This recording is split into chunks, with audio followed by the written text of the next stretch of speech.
Okay, sige. Okay, sandali lang. Alright. Kamusta po? Naalala mo pa ba yung Japanese period? Oo, of course. I can Ano remember. ba ikwenta sa akin ang nangyari doon? Ano, tungkol sa ano? Maraming Sa mga nangyari sa'yo nun? sa amin. Oh, kami, we live peacefully sa loob ng San Lazaro compound. Nothing, no Japanese something, no problema. Pero, nung malapit na dumating ang kano, pinaligiran kami, do I repeat it? Pinaligiran kami ng gasolina all around the compound San Lazaro. And anytime pumasok ang Amerikano, they will just strike a match, and then we're supposed to be burned alive, parang lechon, like that. Oh, yun ang aming isa. Natakot ka ba nun? Bata ako, sabi ko, parang wala akong paki. Sabi ko, hindi ako masyadong na-involved na gano'n. Wala akong takot. Yes. Makapasa ka pa ba nun? Yes, nag-aral kami ng Japanese time. And then, we used to go walking, magmula sa San Lazaro compound hanggang where was that? Sa Holy Ghost, Menjola. Holy Ghost College, Menjola. And then, naglalakad kami ng isang kaibigan namin, si Rosa Santos. And then, nakita namin, nag-dogfight yung American and Japanese airplanes. We did not know na delikado pala yung kanilang mga bala. It could have struck us. Pero kami, bata, wala. Basta, wala na. Ganun pala yun. And then, ganun, naglalakad lang kami. Yung kilala ka bang namatay? Namatay? I don't remember. Basta alam ko, may kamag-anak akong na-rape. May kamag-anak akong nagpuno ng uling sa mukha, sa takot sa hapon. Kasi yung mga kamag-anak ko yun, may pagka, parang ewan ko ba kung may lahi Japanese or something, mapuputi rin sila. Kaya nagpuno ng ano tawag doon, uling sa mukha para hindi sila ng Japanese. Tapos may malaking tubo, doon sila nagtago sa lalim noon para away from the Japanese. Tapos isang tiya ko, ni-rape sa harap ng pamilya niya. That is what they claim. Buhay pa yun. I don't know kung buhay pa siya. But she was raped in front of her father. Gano'n ang tingin ng Japanese. Ayun. Tuto ka ba mag-Japanese? Ano ka mo? Did you learn how to speak Japanese? A little at that time, but I don't know now. It's Nissan, Joko, counting Japanese. A little, but now I have forgotten already. Did they teach anything new? I beg your pardon? Did they teach anything other than speaking Japanese? You mean the Japanese people, did they teach us anything new? I don't remember. Basta alam ko, Japanese, wala akong naano sa Japanese during that time. Ang father ko, natatanda ako, kailangan siya sumaludo. Meron siya dadaan ng Japanese sentry. Kailangan sumaludo siya ganon. I don't know, my father parang siguro palabay siya. Hindi siguro sumaludo or whatever. Nakatikim ng sampal. Ganon. Nakatikim ng father ko ng sampal sa Japanese soldier. Sa kwan yun hinahatid kami sa Holy Ghost doon. Pero siguro paparada ka, pero ganun ka sa Japanese, para to show respect, mga Japanese kwan lang, yung mga hindi naman ito yung during those times, I don't know if I can be censored, dahil mga Japanese na mga nagbabantay na sa mga ang papa, din, doktor siya, sabi siguro ito, hindi sumaludo, hindi ganun siya, nakatikim na sampal. That's my remembrance ng papa.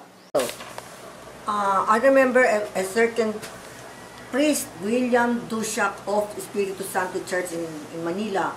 He was sent to Calapan to improve the church movements there. And through his effort, the church, ordinary church, became a basilica.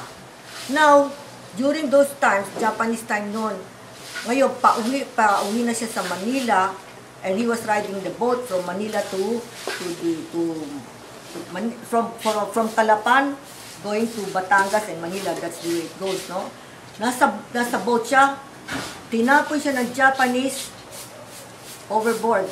So, what do you expect?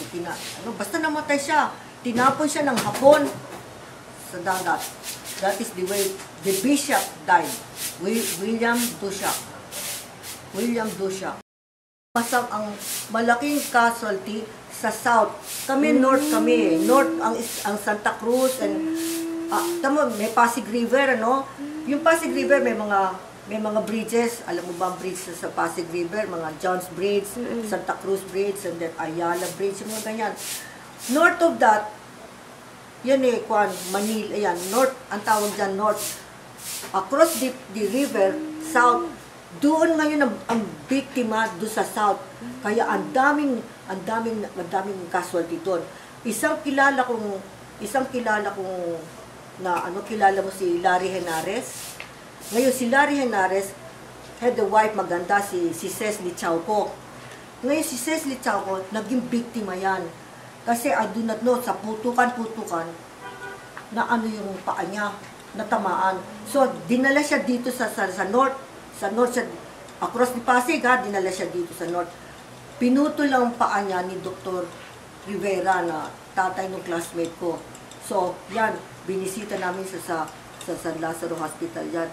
Putol ang paa yun. Kita ko, binisita namin. Mysticia yung bata na yun eh.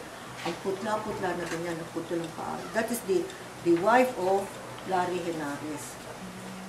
Tapos, pero ito hindi na related sa Paris yata, din namatay Voltaire, you remember? Oh. Si Chesley Chauco. Inatake siya sa isang business. My father's income as a government physician. Yun lang. Pinupuntahan ba kayo, kung saan ba kayo nakatira, pinupuntahan ba kayo ng Japanese? Japanese? Wala akong natatandaan Japanese na pumunta sa amin. Pero natatanda ko nung pumunta na, dumating ng Kano, yan. Pumupunta na yung mga doktor na kasama ng father ko, pumupunta na sa bahay, tugtugan na kami, masaya na kami. Pero Japanese, walang pumupunta sa bahay. Nakita ka bang sa ibang country na tao? Ano daw? Sa ibang country? Sa ibang country na may pumunta sa bahay na tiga ibang country? E di yung basta yung mga Amerikano na yon, Amerikano lang, I don't remember ng ibang country na pumunta sa amin ibang country, no? Ano ka ba nakita civilian lang na namatay? Civilian na namatay. Wala kami nakita during those time. Nandun kami parang protected kami sa hindi kami lumabas na punta sa probinsya, no? We did not see any of those. May mga narinig ka bang sa may mga nawawala, namamatay o nagda-death march? Ang death march, ang masasabi ko sa death march, meron akong pinsan ko, na nasama sa death march. Pumunta sila sa ano ba yun? Saan ba yung death march na saan ba silang galing? Dinala sila sa saan ba yung nilakad nila death march? Papunta saan? To where? From where to where? I don't know. Bataan to somewhere? Bataan to, I don't know what. Tirata. Saan ba yung pa na yun? Basta, Tapas Tarlac, yun ang ng Japanese time. Ngayon, yung pinsang buo ko, nag-escape. Pero nakakuha na siya ng malaria. During the time na napreso sila, yun, mga sakit sa preso, mga dysentery, malaria, yun ang nakuha ng mga pinsang ko.